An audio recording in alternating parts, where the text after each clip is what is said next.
Sebut saja ada seorang pria jamaah umroh bernama Muklis. Muklis sejak awal keberangkatan umroh memang berniat untuk mencium Hajar Aswad. Tapi kejadian mengejutkan malah menimpa dirinya. Saat di depan Ka'bah, dada Muklis tiba-tiba retak.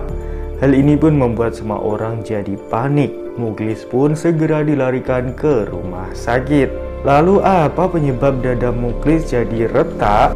Tonton video ini sampai selesai ya sobat, supaya tahu jawaban selengkapnya.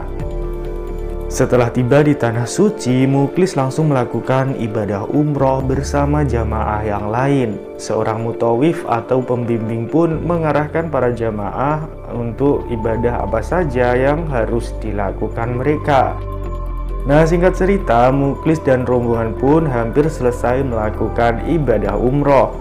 Para jamaah pun melakukan tawaf sebelum pulang ke Tanah Suci. Nah, selesai tawaf itulah hal mengejutkan terjadi pada Muklis. Ribuan orang berada di depan Ka'bah melakukan tawaf. Ramai sekali suasana hari itu. Namun ada satu hal yang mengganjal hati Muklis, yaitu keinginannya untuk mencium Hajar Aswad belum kesampaian. Sebelum pulang, ia harus bisa mencium Hajar Aswad. Akhirnya Muklis pun meminta mutawif atau pembimbing untuk mengantarnya untuk mencium Hajar Aswad. "Pak Ustadz, tolong antar saya buat mencium Hajar Aswad. Ini sudah jadi cita-cita saya dari dulu Pak Ustadz," kata Muklis pada mutawif. "Tapi Pak, suasana sekarang lagi ramai. Ada ribuan orang di depan Ka'bah. Sangat sulit menembus ribuan jamaah untuk mencium Hajar Aswad," jawab mutawif. "Tapi Pak, saya sudah ingin banget loh mencium Hajar Aswad. Tolonglah Pak." Nah, karena terus dibaksa sama Muklis, akhirnya mutawif pun menuruti permintaan Muklis itu. "Baiklah Pak, akan saya antar. Tapi kalau kesulitan, nanti tidak usah dipaksakan ya," jawab mutawif. Setelah itu, mutawif dan Muklis pun menuju kerumunan jamaah yang sedang tawaf di sekeliling Ka'bah. Muklis pun langsung berlari ke arah Hajar Aswad dan bergabung dengan ribuan orang untuk mencium Hajar Aswad. Namun setelah beberapa menit, Muklis tiba-tiba terpental dan jatuh. Ternyata Muklis tidak berhasil menembus ribuan jamaah itu untuk mencium Hajar Aswad. Muklis lalu bangkit lagi dan mencoba menuju Hajar Aswad lagi.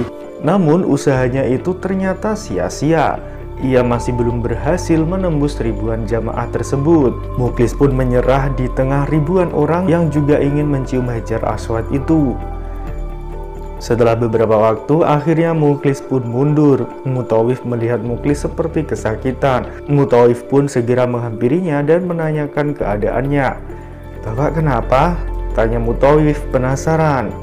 Muklis pun langsung bercerita bahwa dadanya telah tersikut oleh salah seorang jamaah yang bukan dari Indonesia karena badannya sangat besar dan tinggi. Nah, dari kejadian tersebut, mutawif pun segera menyarankan kepada Muklis untuk pergi ke rumah sakit terdekat. Muklis pun mau ke rumah sakit, lalu dia meminta untuk segera dicek luka yang ia rasakan di dadanya itu. Muklis juga minta dirongsen dan setelah beberapa menit terlihat hasilnya. Ditemukan ada bagian dada yang retak tulangnya. Nah, selain itu, karena sakit, jamaah ini melewati beberapa waktu yang seharusnya untuk ibadah namun untuk istirahat. Bahkan sampai pulang ke Indonesia, Muklis juga masih harus dirawat karena masih merasa sakit. Nah, itulah kisah jamaah yang memaksakan diri untuk mencium Hajar Aswad di tengah ribuan orang.